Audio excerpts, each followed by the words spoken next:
Hi everyone, and welcome to episode 11 of the ESSB Honors Podcast. My name is Hannah, and I study both Management of International Social Challenges and Philosophy at the Erasmus University of Rotterdam. I am part of the ESSB Honors program, and what we had to do for this program was a research internship. As I am interested in international security, I decided to do a research internship on the public attitudes towards nuclear weapons in Europe.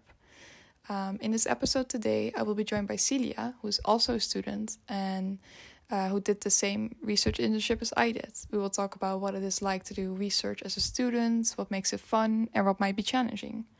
I will also be joined by a special guest today, namely Michal Onderco, who was our research internship coordinator.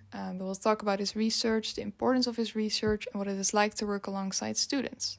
So I hope you enjoy, and let's get started. So, our first guest, first of all, welcome to our podcast. And before we get started, could you introduce yourself a bit first? Hello, so my name's Celia. I'm 20 years old. I'm in my second year of Bachelor of MISOC, so Management of International Social Challenges. And I've had the honor of being selected for the honors program this year.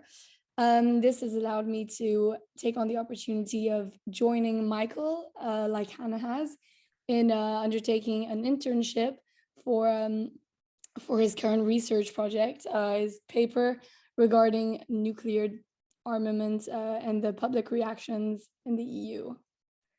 So I'm going to start off by asking you, Hannah, Yes. what do you think of the ESSB honors program so far? What has been Honestly, the most interesting part? so far I really enjoyed it. I think what I especially liked was that it really made me think outside of my own discipline. Like, for example, we got lectures on psychology, in which we got to learn more about psychedelics and stuff. It was really interesting. But we also got like practical skills, like how to create your LinkedIn page or how to record a podcast. And also we were required to do the research internship, which was really interesting. It was. Yeah. Indeed. And how did you actually decide on doing your internship? Like, why did it appeal to you? I think the same as you. You know how you found quite an interest in when we did like the lecture on psychology and psychedelics. I wanted to kind of go outside of my comfort zone, which has been like politics and social sciences for quite a while now. But Yeah.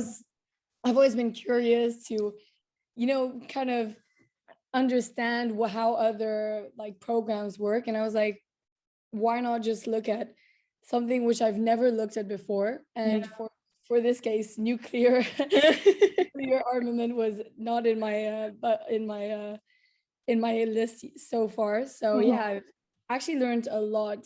And it also Same. relates a lot to like kind of politics, because obviously looking at votes, you understand how the system really works, and you put it to practice, which changes your whole perspective, because you go from learning and just maybe repeating or memorizing a process to understanding and trying to apply it to real life. Yeah. I thought it was super interesting. Yeah. So yeah, my tasks were mainly like coding votes and maybe looking at debates. But what were your tasks? So the tasks I had to conduct for the research varied a lot. Like they ranged from summarizing academic papers to rearranging data or summarizing and translating political debates. And actually, the latter was the one I found most interesting. Because when I really like thoroughly looked at these political debates, you've kind of got a new perspective on these nuclear weapons stationed in Europe, because you get accustomed to these different perspectives from both left wing and right wing. So that's was what I found most interesting. Although there was also one task which I found a bit less interesting, which was when I had to put in an Excel sheet when like politicians in the Netherlands would leave the parliament or come back, and I had to report this all in Excel. So there was like a lot of data, which I had to put in an Excel sheet, which was quite a boring task, I have to admit. But when I discussed this with my research internship coordinator, he told me that this is also an important part of doing research and to already become familiar with in a way. Same, honestly. Like when I had to code all the votes and find what part of the politician like was in, I was Yeah. I spent much more than 100 hours on this. But definitely worth Same, it. yeah. Yeah, that kind of follows up to my next question. Like, how did you like the internship in general? In general, it brought me a lot. It brought me in terms of taking on responsibility and doing things in a professional manner. I feel like Yeah, in our course, when it's an assignment, it's a pass or fail, and it doesn't really matter. However, here it's much more like I feel like I really wanted to impress Michael in some sorts, because also yeah, we're same. representing the honors students. Yeah, We were not put pressure on, but yeah, Brian made it clear to us that he yeah. wanted a good feedback. Were you also always like really scared that you would mess up his research or something? Yeah, yeah.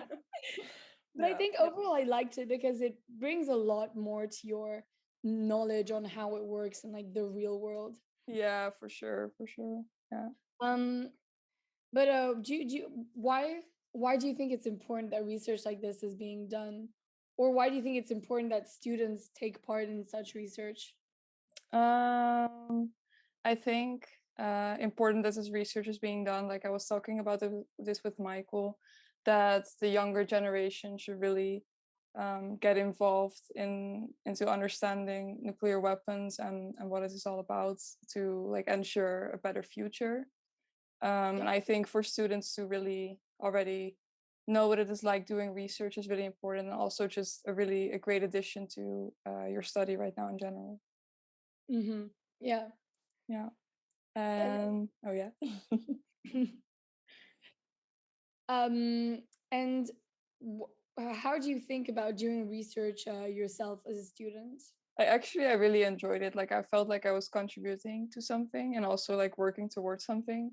I do have to admit, however, like I already said, that in the beginning, it sometimes felt like you had to do everything perfectly or that I was really anxious to make a mistake. But that feeling kind of went away throughout the research and I began to feel more Uh, confident and I yeah. saw that I was learning a lot. And overall, I think it was really insightful. Like, did you feel the same way at the Yeah, beginning? yeah, for sure. Because Michael was super encouraging. Yeah, yeah, So yeah, yeah. I feel like we had that pressure from Brian in the beginning, as Yeah. in impress, So we kind Yeah. of started with, very formal. Every Yeah. time it came to like emails or like handing in something, it was Uh, very, you know, I revised the thing 5 times. yeah. But then as time goes by, you become more confident. And Michael was always Yeah. encouraging our skills and saying that, you were doing well, or if something was Yeah. going wrong, he wouldn't be too uptight about No, it. Like, so no. the stress really went away. And at the Yeah. end, kind of made it my comfort zone. So like developed a little liking for coding. Who would have thought? Yeah. Who would have thought? Yeah. But Okay. To kind of round this up, what are your plans for the future? well, for the future, unfortunately the exchange got cancelled. My Oh yeah. Yeah, that sucks. But I was actually pretty excited to take on this opportunity to do another internship. Oh Uh, wow, a research yeah, internship again? no, not a research, Oh. but I feel like I really like being responsible and not being dependent on because I feel like when you are expected to do well Mhm. and pressure is put on from other people. I don't know if it's just because I work well under pressure, but it's quite a motivation for me. And I also uncover potential. So I think Yeah. internships are very fruitful. And even though it's not the same thing, I'm only going to be doing an internship in Madrid, in a gallery. Oh, Like that's super interesting. it is, it is. It's completely different again. I'm still exploring, but Yeah. yeah, I hope I learn as much as I did in this last one.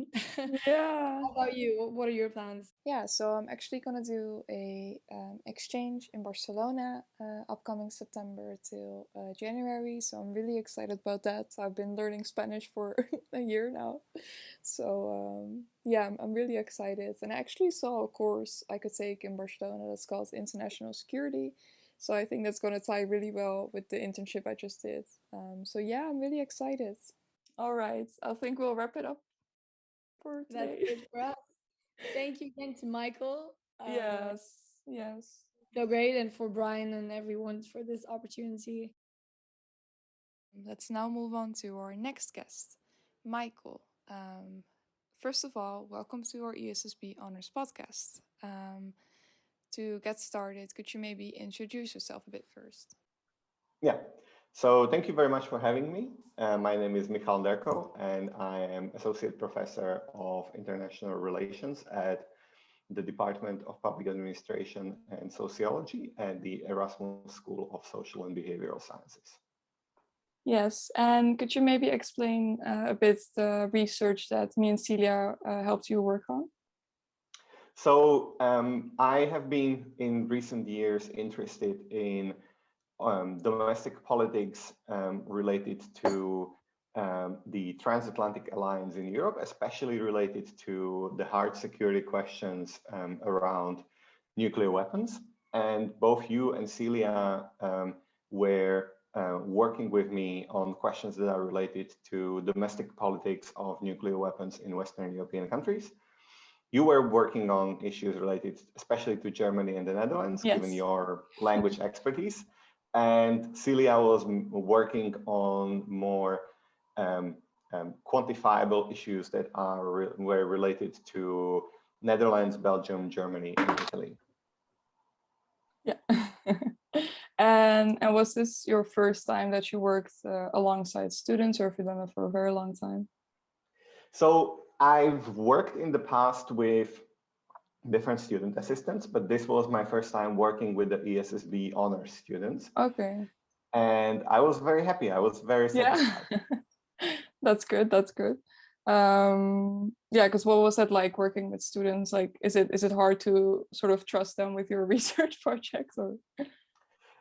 Actually, no. One of the things that I really like about working with the students, especially smart students like the ESSB honor students, is that they are very, you can trust them with quite a lot of things. They're really smart and they work really hard, and they have a lot of, they are very intellectually independent. So you can actually sort of ask them to do things that they don't require a lot of hand-holding. I mean, you may remember that I asked you, for example, to find 20 sources on German debate on nuclear weapons and summarize. And that gives you quite a bit of independence to sort of go out and look at things and look for the literature and so on and so forth. So I think this is an excellent thing that you can work with people and you can rely on them. Also, in my work with Celia, for example, I asked her to look at the parliamentary voting on nuclear weapons in different countries, and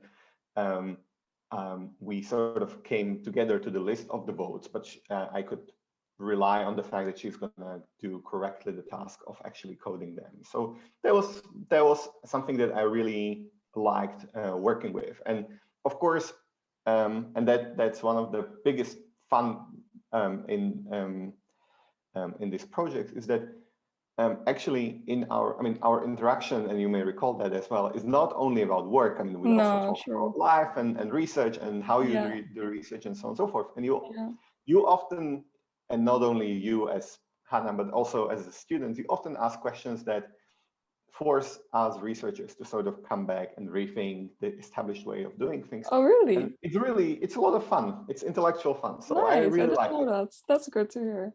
So you will be working with ESSB honor students again in the future. Well, if they choose my projects, I hope to be working with them. I really like that. I will recommend it. And what was, do you think, for you the most interesting part of your research thus far? So I really liked the project that we did with you and with Celia, because it actually, one of the things that our project demonstrated to me is that there is a lot of variation in the ways how Europeans see the alliance and the future of the alliance with the United States. And it's something that very often is sort of swept under the carpet, and there is not much discussion about the actual variation that exists within Europe. And in our discussion, actually, and in our research, it emerged that there is actually a lot to be studied. And this I found really fascinating. Oh, wow. You already found that thus far?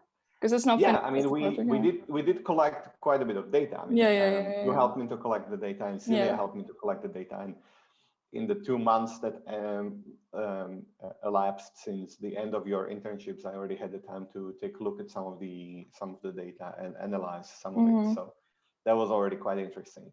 Yeah, that sounds interesting. And what would you say was, let me see, what would you think is being done with the findings of the research? So, for example, the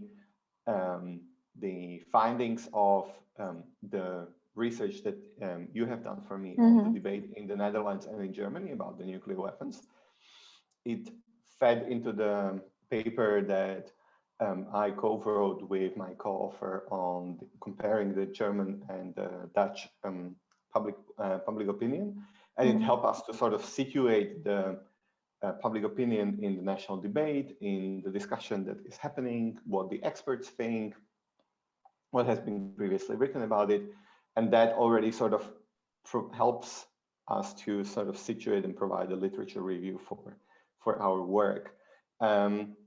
For example, the work that Celia did, she collected the data on the Dutch Parliament's motions related to nuclear weapons, and there was quite a few of them. There was, I think, 46 of them in the past 10 years. And so she collected the data, and that data could then be fed into quantitative, into a quantitative model, and then used for further research and analysis. Okay, interesting. And if you had to do something differently, what would that be, do you think? Or if you could do something differently? I think there are different ways to answer that question. I think there is a different way how I would approach the whole idea of an internship. I really, one of the things that I learned was, one of the unknowns for me at the beginning of this internship was basically how much can I expect from an intern, how skilled they are, how much do they know, and so on and so forth. And you put really you put the bar really high. So now I know what I can expect from the intern. And so it did happen to me a few times that, for example, the task that I prepared that should have been completed in 2 weeks was actually completed in 1 week. So I had to sort of think about, okay, so what are the next steps or other things that I can do, or something that is going to be a little more challenging, or that the students can learn something more. Okay. And so, when you were like hiring students, what were you looking for? Because I remember we had an interview as well. Yeah. So what I was mainly looking for was someone who was intellectually curious. So you need to be somehow interested in the topic. I mean, you have, if you are an ESSB honor student, you have a quite big choice of different projects that you can choose. Yeah. And for that, and also because this internship should be something that also gives you, so it's not like a student assistant job where you are paid to do boring job. It should also help you. And so you need to be interested in it. So that was one of the things that I was looking for. I was also looking for a can-do attitude. So, when you hit a wall, that you don't stop, but you try to find a way around. And I found that in both you and in Celia. So I really like that. And I mean, very often you look for a person that you can work with. I mean, and these interviews, they also give you an opportunity to find out whether I'm the person you want to work with. You can also have the first meeting and think like, oh my God, let me run away. So that gives you an opportunity for everyone to sort of find out whether this is a person we can work with. And I really, I'm very happy that I made the choice to work with you and with Celia, and I think the result was very good.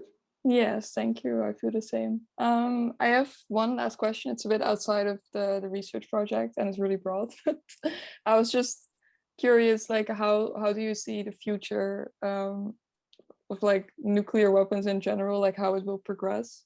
Because I feel like there's a lot of uncertainty right now, and I got that a lot when I was reading all the literature, and it made me feel a bit anxious in a way. So I was wondering how Well, you see that. that's a very good question. There are, of course, different answers whether it's going to be a short-term or a long-term future. If you look at the more short-term future, there is now multiple initiatives that are underway to, for example, decrease the nuclear danger, whether you think about different initiatives to decrease nuclear risk. So, for example, to increase transparency, to increase communication between states. So there are a number of initiatives that are sort of aiming at decreasing the existing threat. Also, for example, to discuss potential disarmament steps, limitations, and so on and so forth. And secondly, in a sort of more long-term vision, the question is whether at some point states may develop different weapons that may sort of fulfill the same role but have less risks. And if that is going to happen, then they may do away without nuclear weapons, and they're going to rely on something else and terrible. So so there is a partially positive response, but there is also, as you rightly said, there is a lot of uncertainty about what the future will. And did you ever experience yourself, maybe when you were starting out, that you felt a bit anxious when you read all of it? Or? Well, I mean, there is, of course, a feeling of anxiety, and there is this idea that, you know, if things go really, really badly, like this could be the end of civilization as we know it. But this is exactly the reason why I think we need a rigorous research that is going to be able to analyze what's going on rather than just, you know, repeating old mantras. And this is also the reason why young generation like you needs to go into this field and provide new ideas. Yeah, and that's also why you went into this field of international security. Yes, and it's also the reason why I think that this is really something that is very important to study. Yeah, for sure, for sure. I think on that note, we're going to end it for today. Thank you so much for joining. Is there anything else you want to share before we end it? Or well, no, thank you very much for having me. Yes. And I'm looking forward to cooperation with future ESSB honors students. Yes, for sure. Thank you so much again for joining. And as for me, I found it really interesting to hear from both students of what it is like to do research and from a researcher to know what it is like to work alongside students. I hope everyone enjoyed listening and got inspired to do a research internship themselves and got inspired to learn more about international security and nuclear weapons. And see you on the next Honors podcast episodes.